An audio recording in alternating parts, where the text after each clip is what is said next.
Hello, world and universe. Welcome to the Trevor Donald Experience on YouTube. Manifest your truth. And I think in white America loves their pets more than they do people. And what is the smartest animal today? I think it's the dog. Think about it. It used to be man's best friend and protector, and now we protect it. We feed it, we house it with air conditioning and heat. It doesn't pay any bills. Dogs very rarely even go outside anymore. Normally a dog will go outside for 2 minutes and then they're scratching at the door to come back inside. And I think this is primarily as a result of white America. They have pampered these animals so much that they have turned into humans to a certain degree. You even have people now that clothe them, while God built them with tons of hair. We carry them in cages when God gave them 4 legs. We walk them. We pick their poop up. I mean, think about it, America. We do everything we can for our house pets, and primarily our dogs. And I thought the whole point of bringing dogs into our existence was for them to do for us, to help us hunt, to be our protector. But now we protect them, and we have pacified the dog so much that it's like a little person. We have to babysit it. We have to potty train it. There are so many things that take place what humans are doing for the dog versus the dog doing for humans, that it seems like on the intellectual paradigm, the dog has outsmarted the human. And I think that is a very peculiar story. You even have now where, especially in white America, people will die and they will donate millions of dollars to dog foundations. But we do very little for homelessness, the opioid crisis, for the jobless situation. Pets have superseded mankind. And that is an interesting dichotomy in today's time. We should be more about taking care of humans and then taking care of our pets. I mean, look at what happened to NFL player Michael Vick with the dog abuse scandal. He ended up going to prison. And then there are humans that are committing all kinds of petty crimes, assaults, and criminal activity, and they get probation. We have swung this pendulum from people to animals and animals to people, I think, in a slightly wrong direction. We need to go back to garnering our humanity for humans. We also need to love our pets. I have pets. I love my pets, but I don't treat them like people.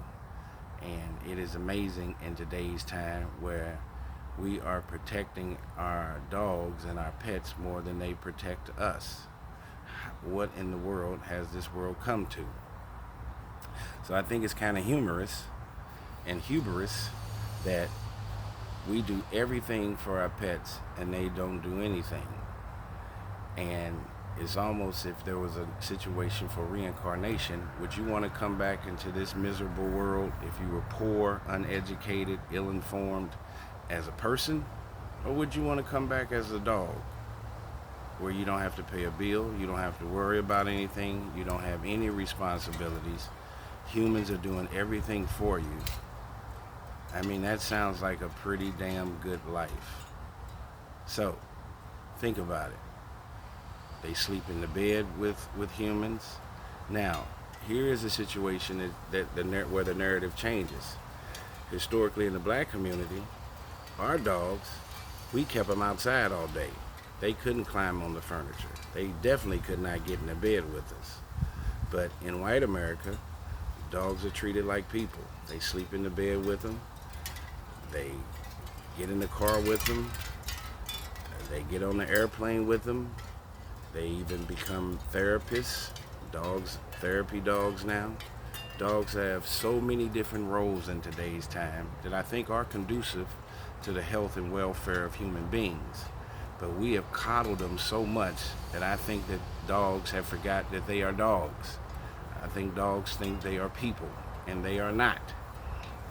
And you see a difference between the way black people raise their dogs and the way white people raise their dogs. Uh, as I said to you before, in the black community, dogs stayed outside. There was a dog house, hot or cold. When they came inside, it was like a vacation. But in white America, dogs are primarily inside and very rarely go outside. But I think what white America is missing is that healthy for a dog. I think a dog wants to be a dog most of the time. It wants to sniff each other's butts. It wants to chase squirrels. It wants to dig up dirt. It wants to pee outside. It can't do any of those things inside of a house all day. That's like being caged in to a certain degree. So in reality, white America has taken the doggedness out of the dog by putting it in the house all the time.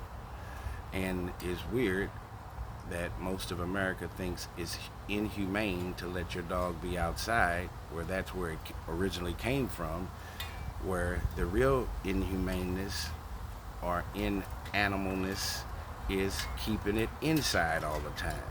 Dogs were born and bred to be outside and not inside.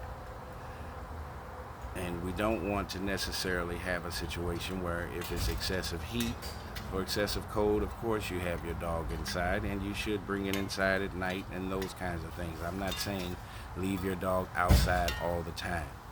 But I think in a 24-hour day, if you live in a decent place that has decent weather, the dog should be outside 16 hours a day and inside 8 hours a day. The dog's job is to be a dog.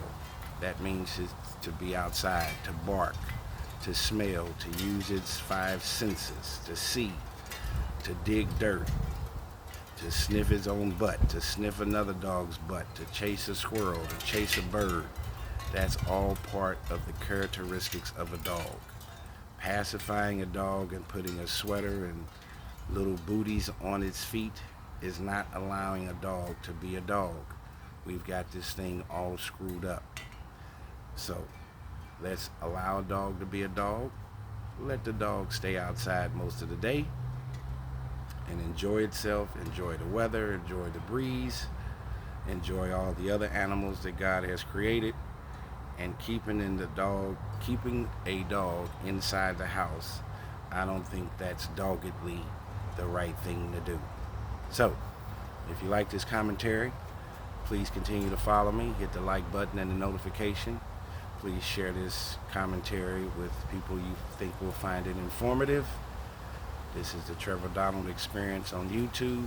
Also check out my podcast, The Trevor Donald Experience, on Buzzsprout, Spotify, and Amazon Music.